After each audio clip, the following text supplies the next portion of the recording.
আপনারা কি কখনো ভেবেছেন খুব সাধারণ ছাতুর পুর দিয়ে দোকানের কেনা কচুরি থেকেও মুচমুচে আর লোভনীয় কচুরি বাড়িতেই বানানো সম্ভব? আজ আমি আপনাদের সঙ্গে শেয়ার করছি এমন এক খাস্তা ছাতুর কচুরি সিক্রেট রেসিপি, যা একবার বানালে পরিবারের সবাই বারবার খাওয়ার বায়দা করবে। নমস্কার বন্ধুরা, বিউটিস খিচড়িতে আপনাদের সবাইকে স্বাগতম। চলুন দেরি না করে চটপট দেখে নেওয়া যাক। প্রথমে একটা বড় পাত্রে 500 গ্রাম ময়দা নিয়ে নিলাম। কচুরিটা একটু বেশি খাস্তা আর ক্রিস্পি করার জন্য এতে যোগ করছি 2 চামচ সুজি, পরিমাপ মতো নুন, সামান্য চিনি আর 2 চামচ সাদা তেল। এবার হাতের সাহায্যে শুকনো উপকরণগুলো তেলের সাথে খুব ভালো করে ময়ান দিয়ে নিতে হবে। ময়ান ঠিকঠাক হলে ময়দা গোল হয়ে আটকে আসবে। এরপর অল্প অল্প নর্মাল জল দিয়ে একটা পারফেক্ট ডো মেখে নেব।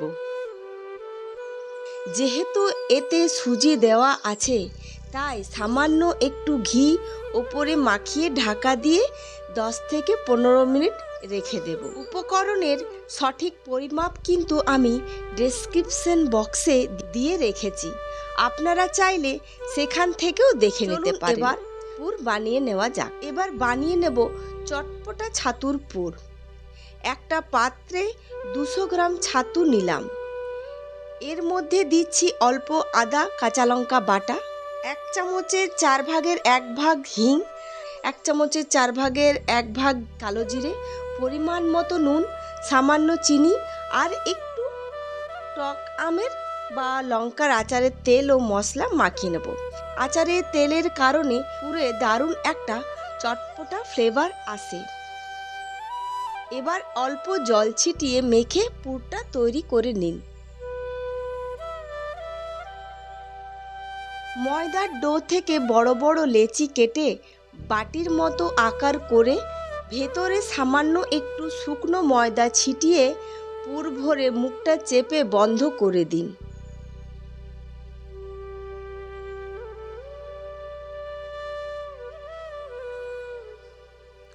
এবার অল্প তেল মাখিয়ে হালকা হাতে বেলুন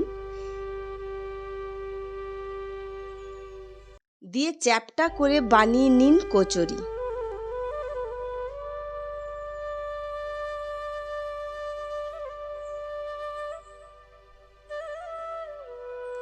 তারপর কড়াইতে তেল ভালো গরম হলে মাঝারি আঁচে লাল লাল করে ভেজে তুলে নিলেই তৈরি আমাদের খাস্তা ও ফুলকো ছাতুর কচুরি। ব্যাস, তৈরি হয়ে গেল আমাদের খাস্তা ও গরম গরম ফুলকো ছাতুর কচুরি। আজ আমি এই কচুরি পরিবেশন করছি দারুণ স্বাদের আলুর দমের সঙ্গে। ছাতুর কচুরির সাথে আলুর দমের এই কম্বিনেশনটা জাস্ট জমে যায়। আপনারাও বাড়িতে এই রেসিপিটা অবশ্যই ট্রাই করুন, আর কেমন লাগলো কমেন্ট করে জানাতে একদম ভুলবেন না।